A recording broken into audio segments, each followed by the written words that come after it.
thought you just put it on just now and said lay me and then you was done. Girl, that ain't hot. What Tay Marks to say? That ain't hot. You know what it is though? They breathe. Girl, that coochie. Yes, it's all getting your patience. Wait, what if I got deep? Will you coming after me? Will you share your flies with me? I do deep walk. She play too much. Okay, for real, let's get started for real. Alright, what it do with a DZ, y'all? You already know it's your girl Coco Cuban and Cuban and Barizi, and I got my guest star here, the one and only Daughta. Hey, nah. Hey, y'all, what's up? Y'all know who it is already. It's Big Daughta, and I'm checking in with Coco, Court Lauren's Closet. Tap into a quick little topic that she wanted to bring to me. Yes. And I'm honored to talk about it, y'all. Okay, y'all. So yes, today I wanted to talk about the topic of letting go. I feel like I've been at a point in my life where I've been having to let go of a lot of different things, not only just little sacrifices in order to discipline myself, but you know, like just certain relationships, and wasn't the easiest getting through some of those. Like I had a breakup and it wasn't the easiest getting through letting go with that, and so it had me really analyze, well, what is the art of really letting go? How do we step through that? And I felt like a great person to talk about that with would be Daughta. And I've also been binge watching The Game with Melanie and Derwin. So that's really what got me a little bit into this topic too, because I feel like my relationship reminded me a little bit of that. I remember, I haven't really watched The Game, but I see like people talking about, oh my God, like Melanie and what's her name, Derwin. Oh, Derwin. Erwin.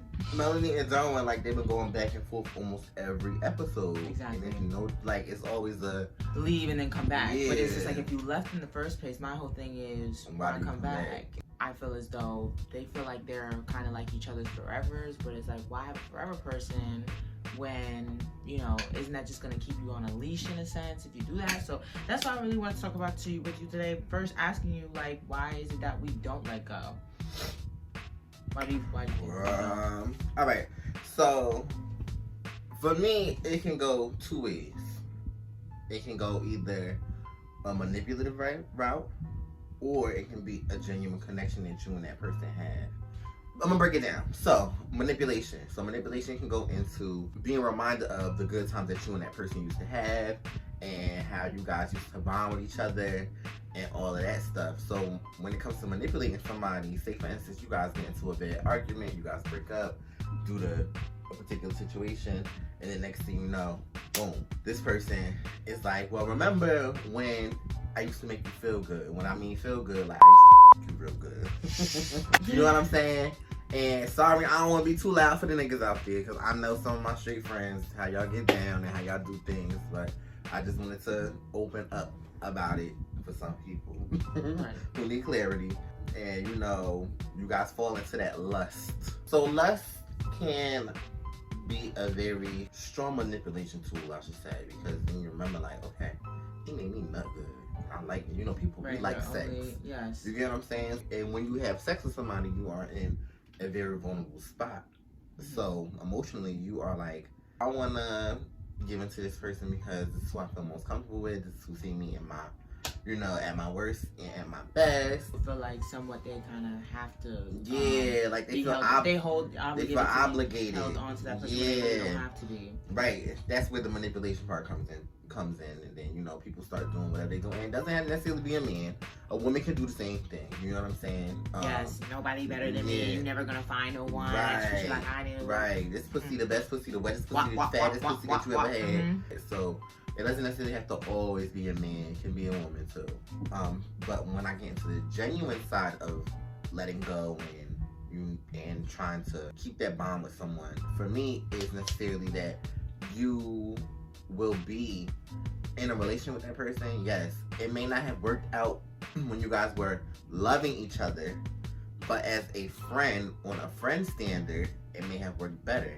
And the reason why I say this is because a lot of y'all may not know Toni Braxton and her relationship, but Toni Braxton had recently went through, not recently, back then, way back then. We were young when it happened, but I was recently watching the Braxton Family Values, and I seen that Toni still has a good relationship with her ex-husband, who is also the father think of a child. Yeah, they held a good relationship. I don't know if they still do to this day, but he was somebody who always helped Tony's creative side when she was in the studio. So for her, she was like, okay, I can maintain this friendship and this relationship with him because he has the best outlook for me in my career at that moment. You get what I'm saying? Mm-hmm. And I don't want to just say at that moment, but for a long time. You know what I mean? Right. And so where I see this genuine connection comes from is that it's deep. Yeah, it's deeper than just sex. You know what I mean? Like they can work together.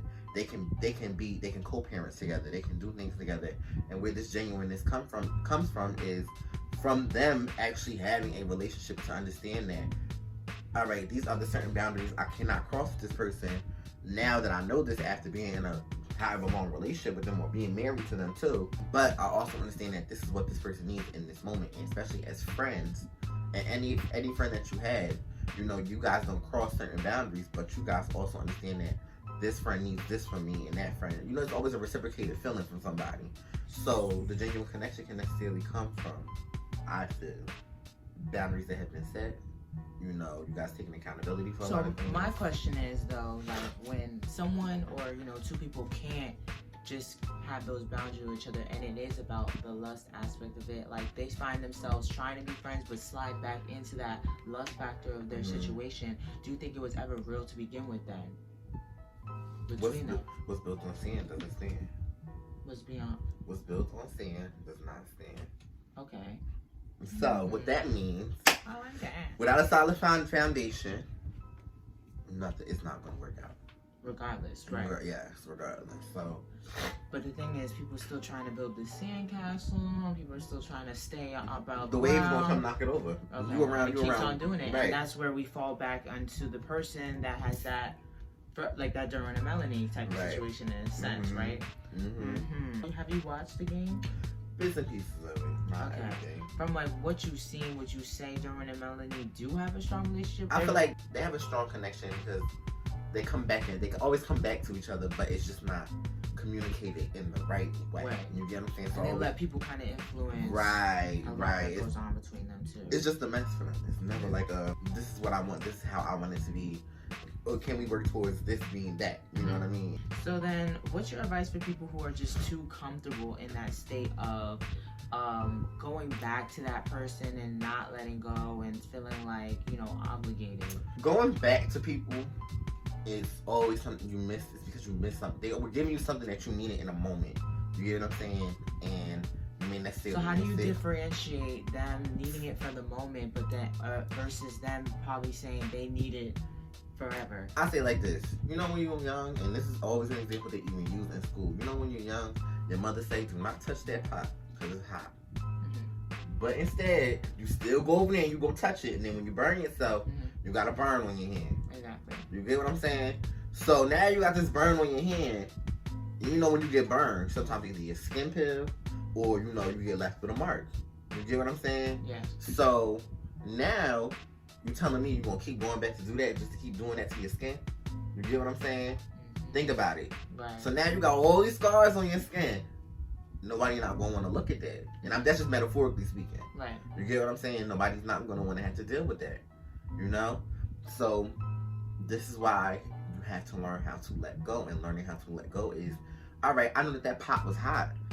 Why do I keep going back to touch it? What is so satisfying about that? You get what I'm saying? Right. You know what I mean? So if you can't find nothing that's satisfying in that situation, because every time you come out of that situation, there's always a bad result or something like that, then leave it the fuck alone. I feel like people still go back in a sense because they see little characteristics and other things besides the part that's burning them and try to kind of let that outweigh what's wrong. And I feel like when people see that, say for instance you broke up with somebody that their ex is blooming and they're growing, they glowed up, quote unquote, you know what I mean?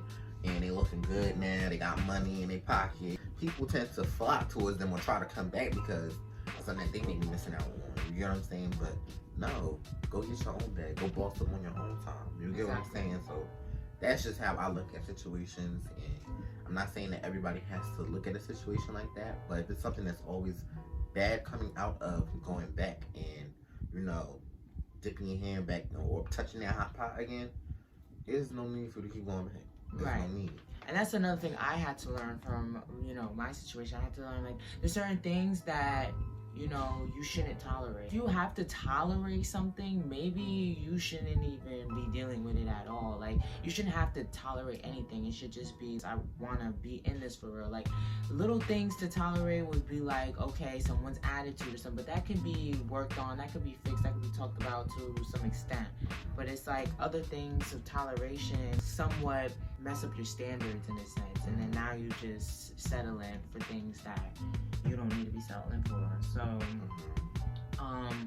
then what's your advice for people who are just simply afraid? Like, to let go. what are you afraid of? That's my question. Like, what's holding you back? You know what I mean? And merely most of the time it's because this person is doing everything for them. You get what I'm saying? They sort of a dependency on that person there. You know what I mean? We know if I drop the milk on the floor, they gonna come clean it up. You get what I'm saying? So I don't have to worry about cleaning it up no more. Right. So how would that make you feel after 1,000 times of somebody doing that? You don't gotta worry about nothing. For instance, you married into rich and this person can be abusive and they can be, you know what I mean? All different types of things that's negative to your life, but you still hold them because of the simple fact that if you stop fucking with this person, you lose everything. So you know what I mean? It's always that kind of situation. People don't never think about. Have your own shit. You know what I mean? Right. And be able to move out on your own. And when you said that, the whole independent, that also makes me think about it from the other person's side. The person who's the person that the other one can't let go. Like, you're the one that they are dependent on. So for that person who is the independent and has that person being dependent on them, I feel like sometimes, as the independent, you feel like you feel sorry almost in a sense, and then like that's kind of where the manipulation can come in on that end. They feel like, oh, I gotta be here for this person because I do have love for them in this sense, but at the same time they're no good for me. So it's like you have to figure out when to differentiate when that person's just trying to hold on to you because they love you as much as you love them, or they're just trying to hold on because they are being dependent and they can't seem to, find anything else, and they're trying to hold on to something that's better in them. What would you say for that person who's on the other end, who's the person that isn't being let go of? So you asking me, say that we have two people, right? Mm-hmm. This is the dependent person. This is dependency. And who can't let go. Who can't let go, and this is the person who is doing everything to keep that person around. In a sense, you get what I'm saying? They're not really trying to keep them around, but they don't, in a sense, deep down, they don't want to let them go either because they want them still in their life. Right. They want them still in their life, but not in that way. Because what if it's that they don't know when to stop because they're coming from it with a genuine heart. Like, I do still want to be in your life and I don't want to let you go like that. But the other person's being the manipulator, like, how could you let me go? Like this, that, and the third, because they're so dependent on them. But it's like that independent person doesn't know when to differentiate from manipulation or them being genuine. So that means that person was using that person. Think about it. Just listen to what you just said. How are you letting me go? Why are you letting me go? If you let me go, I'm gonna lose everything. Yeah, the underline is what they're saying, right? That's the underline of what they're saying. So then you're being passive about the situation. You know what I mean? Because so you told me you was using that person? You know what I mean? Because of what they got? No. You have every right to be let go. That person probably was tired. Stop using me. The person who's dependent, right? Coco, I think we should just leave this topic alone. No, get it like this. I'm dwindling. I'm just trying to get deeper. But how much deeper could we possibly go? Because you can't go no more deeper than that. Because saying it's either the person is using that person, or that's it. Point blank. Period. It's nothing else about it. Because why are you getting mad that I'm letting you go and I'm doing everything for you? You get what I'm saying? Even if they are trying to consider being there in your life as the friend still. Girl, leave me alone. Leave me alone. You're right. Because they'll still try to say they'll be your friend, but weasel their way back into being more. Right. Mm-hmm. No, we don't want that. No. We don't do the kind of girls. That ain't hot. Do you believe in having a forever person? Yeah. Somebody you can fall back onto? Yeah. As far as a relationship? Yeah, but why? Why do we have that? What's the point? It's just something that I don't know, it's like a feeling. Like, and is that healthy though? In some cases it could be, some cases it can't. You get what I'm saying? Like, and then that's where with the whole manipulation and genuine connection. Yeah. So some cases it could be, some cases it may not. Like, that you. But if it's genuine from the rip and from the jump, why do you think people can't just simply work it out? Like, what is it? Where's the void at that they can't? It's probably something that they probably can't step over. Like, it's just like, all right, this person cheated on me, but I know we some good ass friends. Plain and simple as that. My whole thing is, if you're constantly going back to that person, if you try to move on, are you always going to try to compare everybody else to that person? And if you are, what's the sense in having this back and forth with that fallback person? Some people do.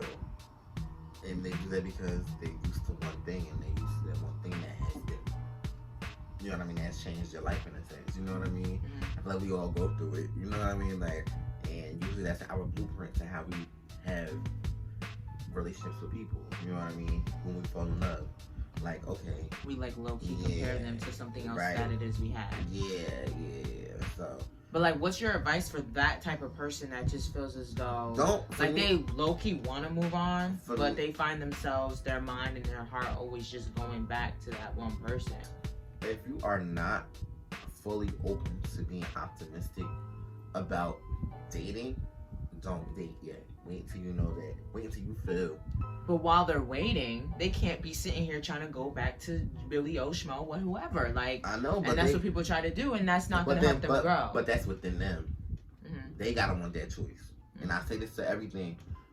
You have to want that choice. You have to want to be able to understand that from this point on, I'm done. I don't want to do this no more. You get what I'm saying? Mm-hmm. But if you want to keep doing that, then that's on you. You keep getting addicted. You keep getting addicted in your ass. I ain't the one doing it. You know what I'm saying? All right, let's close this out. Right, we out of here for real. That was a great talk. It all starts with you guys. Okay, the alphabet may start with an A, but we gotta get to you. Girl, that was corny, right? All right, I'm not gonna add that in there. Girl, the alphabet starts with an A. Just this ass ends with that D on that D. Okay. I like that. Okay. Let me stop. And I will see you later for that. Thank you for listening to my TED Talk. Welcome to Daughta Speaks. Sorry, I got excited. Okay, for real, we stalling. But for real, y'all, thanks for tuning in. I'm so glad you came today. Y'all see my skin? Glowing. Okay. And that's how it's gonna stay. I ain't telling y'all my secret. And you know why? Because he let go and let God. Okay. Amen. Say it again. He let go. And look, we got niggas paying for shit over here, okay? Because that dick talk. Getting flued out. English, Spanish, and French. The dick talk. Okay. Euros, dollars, and yens, okay? Period. Okay.